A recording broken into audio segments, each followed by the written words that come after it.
सभी देवता भगवान ब्रह्मा के दरबार में जाकर के रोए, भगवान को अपनी विनय सुनाई है। हे प्रभु,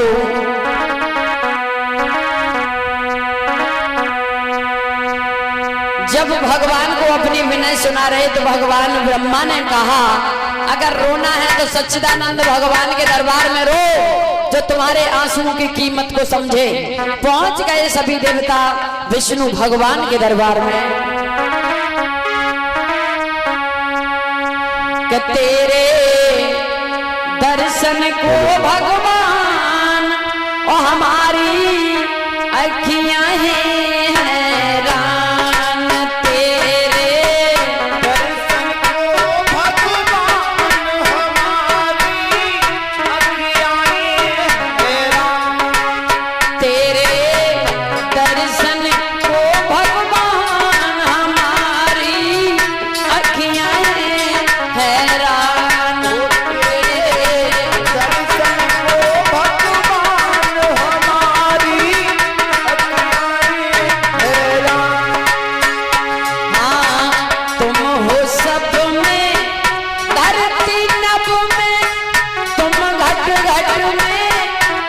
संकट में तुम हो सब में,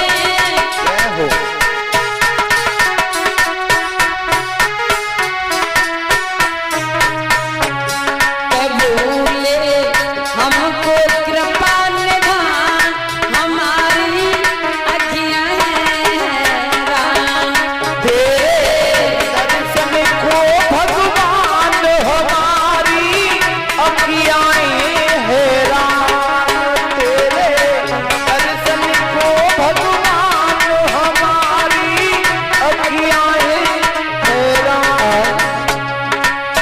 देवताओं ने कहा, प्रभु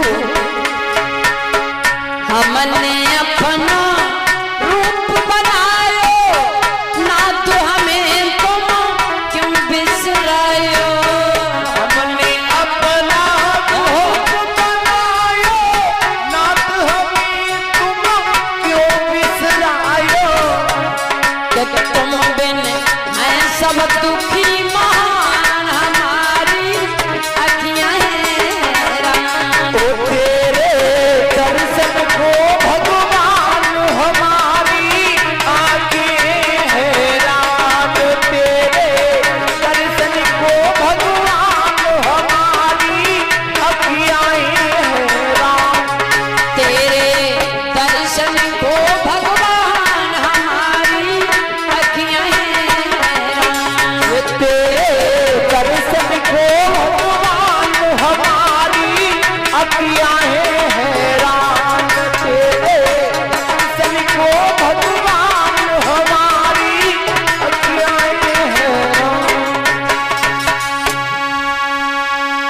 भगवान के दरबार में सभी देवता रोए हैं।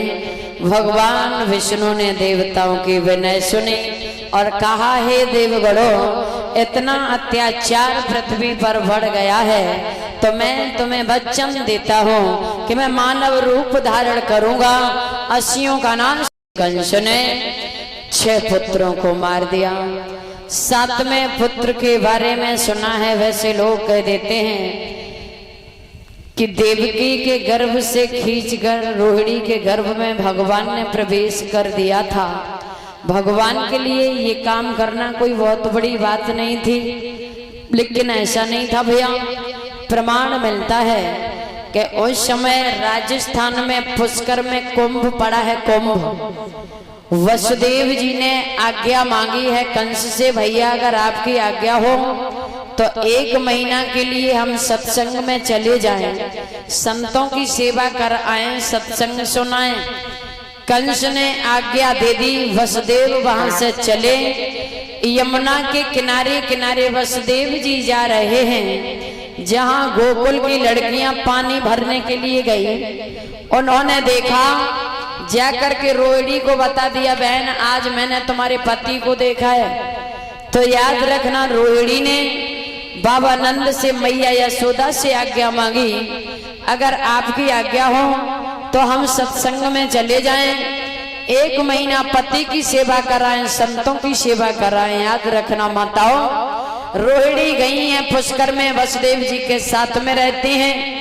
1 महीना तक संतों की सेवा की, पति के चरणों की सेवा की। जहां से रोहिणी गर्भ धारण करती हैं, इधर भगवान ने अपनी योग माया से देवकी के गर्भ को छीन कर दिया और इधर रोहिणी के गर्भ से बलराम नाम का बालक पैदा हुआ। बोलिए गोविंद भगवान की जय हो। देख ले बलराम कूद पड़े, तो बलराम तो मैं ही थे, नहीं हो कन्हैया के भैया बलराम। याद रखना भगवत प्रेमियों, धीरे धीरे समय व्यतीत हुआ और वो समय आया भगवान की कृपा से कि जब 8वें गर्भ का नंबर आया और कंस को पता चला कि मेरी बहन गर्भवती है, भारी खुशी मना रहा है। कौन सा वो दिन होगा जब मेरा काल आएगा, मैं दुनिया से विदा कर दूंगा, चैन की नींद सो पाऊंगा। याद रखना, जिसके ऊपर भगवान का पंजा है उससे कोई मारने वाला दुनिया में पैदा ही नहीं हुआ। और जब जब इस पृथ्वी पर अत्याचार दुराचार बढ़ जाते हैं, पापी कंस अत्याचार कर रहा है माताओं, तब तब प्रभु मानव रूप धारण करते, अस्सियों का नाश करते और धर्म का झंडा लहराते हैं। कंस के अत्याचार से